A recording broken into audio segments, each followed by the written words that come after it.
السلام علیکم ورحمۃ اللہ وبرکاتہ۔ آج کی ہماری ویڈیو قرآن کا پیغام پارہ نمبر 16 کو لے کر ہوگی، جس میں ہم آج بھی اردو ترجمے سے سمجھیں گے انشاءاللہ۔ ویڈیو پسند آئے تو لائک، ہمارے چینل کو سبسکرائب ضرور کریں۔ پارہ نمبر 16 سورہ کہف آیت 94-98۔ یاجوج ماجوج کا نکلنا۔ یاجوج و ماجوج دو وحشی قبیلے تھے جو دو پہاڑوں کے پیچھے رہتے تھے۔ تھوڑے تھوڑے وقفے سے دو پہاڑوں کے درمیان ایک گھاٹی سے نکل کر دوسرے علاقوں پر لوٹ مار اور قتل وغیرہ کرتے۔ جب وہاں کے لوگوں نے ذوالقرنین بادشاہ سے اس کی شکایت کی تو بادشاہ نے تانبا پگھلائی ہوئی ایک اونچی اور مضبوط دیوار سے اس گھاٹی کو بند کر دیا، جس کی وجہ سے یاجوج و ماجوج اس پر چڑھ نہیں اور نہ ہی اس میں سوراخ کر سکتے۔ قیامت کے قریب جب اللہ سبحانہ تعالیٰ چاہیں گے اس دیوار کو توڑ کر ایک دم آدمیوں پر ٹوٹ پڑیں گے اور دریا خشک کر دیں گے۔ یاجوج و ماجوج کا نکلنا قیامت کی نشانیوں میں سے ایک نشانی۔ سورہ مریم آیت 5-6۔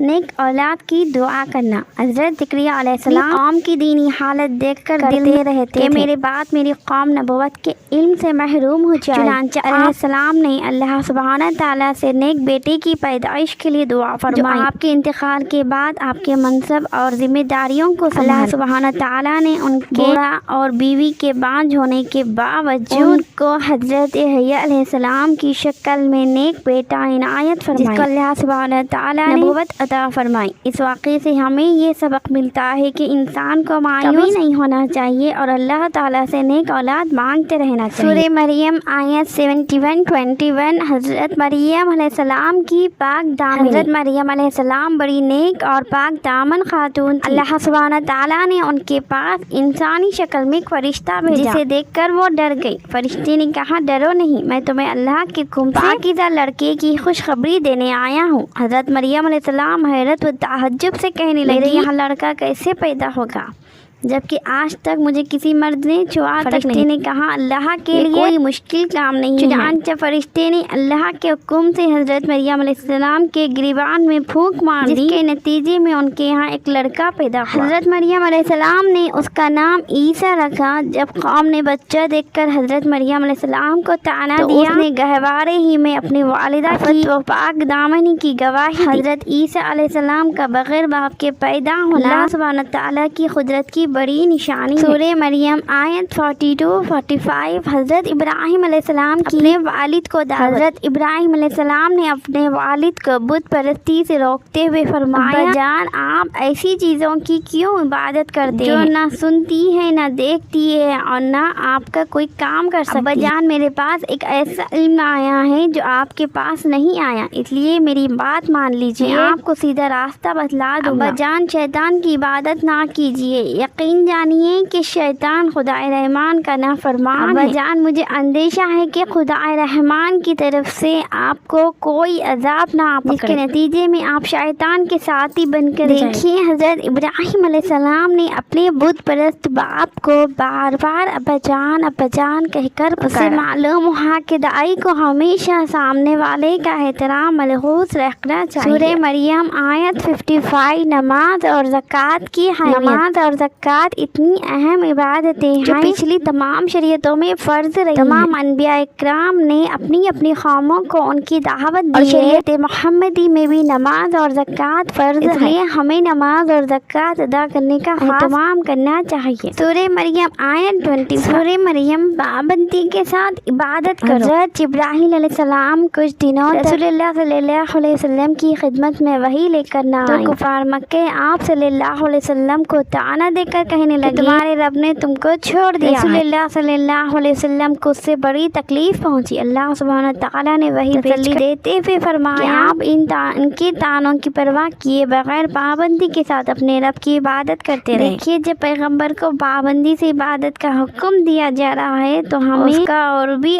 زیادہ اہتمام کرنا چاہیے۔ سورہ مریم آیت 80-90 میں شرک کی مذمت۔ اللہ سبحانہ تعالیٰ کی نظر میں سب سے ناپسندیدہ چیز شرک ہے۔ کبھی شرک کو معاف نہیں کرے گا۔ اللہ سبحانہ تعالیٰ کی ذات و صفات کسی کو شریک کرنا، اس کے لیے اولاد تجویز کرنا ایسا سنگین جرم ہے، اس کی وجہ سے آسمان و زمین پھٹ پڑے، پہاڑ ٹوٹ کر ریزہ ریزہ ہو جائے۔ اللہ سبحانہ تعالیٰ شرک و کفر سے ہماری حفاظت فرمائے۔ سورہ طٰہٰ 24-23 داعی کی مشکلوں کا حل۔ جب اللہ سبحانہ تعالیٰ نے حضرت موسیٰ علیہ السلام کو توحید کی دعوت دینے کے لیے فرعون کے پاس بھیجا تو انہوں نے فرعون اور اس کے درباریوں کی حد سے بڑی سرکشی کی وجہ سے جانے سے پہلے اللہ سبحانہ تعالیٰ سے دعا کی، اے اللہ فرعون کے مقابلے میں تو مجھے حوصلہ عطا اور میرے لیے دعوت کے اس عظیم الشان کام کو آسان اور زبان کی لکنت دور فرما کر مجھے بولنے کی ایسی صلاحیت عطا فرما کہ لوگ میری بات سمجھ اور میرے بھائی ہارون کو اس کام میں میرا معین مددگار۔ حضرت موسیٰ علیہ السلام کی اس دعا سے معلوم ہوا کہ داعی کے لیے ضروری ہے کہ اپنے ماحول سے باخبر ہو اور پیش آنے والی مشکلات کو دور کرنے کے لیے اللہ سبحانہ تعالیٰ سے خصوصی دعا کا اہتمام کرے۔ سورہ طٰہٰ